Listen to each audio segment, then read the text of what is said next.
أهلا بكم مشاهدينا في سكوب رياضي، وهذه أبرز العناوين. الجيش الملكي يعزز صفوفه بلاعب بارز، رحيمي مرشح لجائزة متميزة، وبن شرقي يقترب من العودة إلى القلعة الحمراء.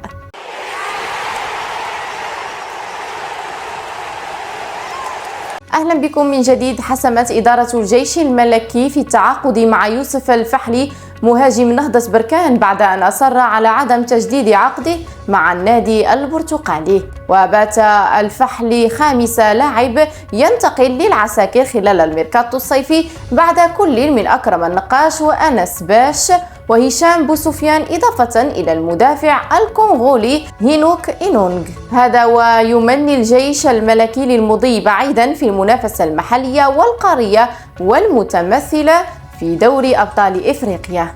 كشفت رابطة المحترفين الإماراتية عن قائمة المرشحين لجوائز الأفضل في الموسم الماضي 2023-2024، وعرفت اللائحة تواجد سفيان رحيمي نجم نادي العين الإماراتي، إضافة إلى سفيان البفتيني مدافع نادي الوصل الإماراتي، إلى جانب كل من نيكولا خيمينيز ومهدي قائدي وعمر خريبين. هذا وسيتم التصويت على الأفضل من طرف الجمهور وبمشاركة قادة الفرق والمدربين والإعلاميين وفقا لما أكدته رابطة المحترفين الإماراتية عبر موقعها الرسمي.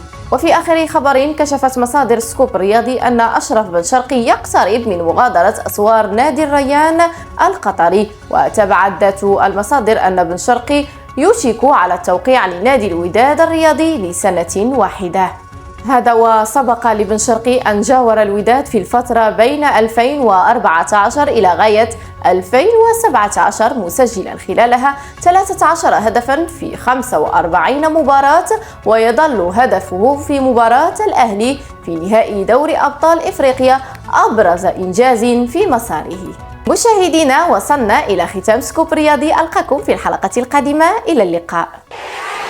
قدم لكم هذا البرنامج بمساهمة المغربية للألعاب والرياضة. MDGS، نربح الرياضة.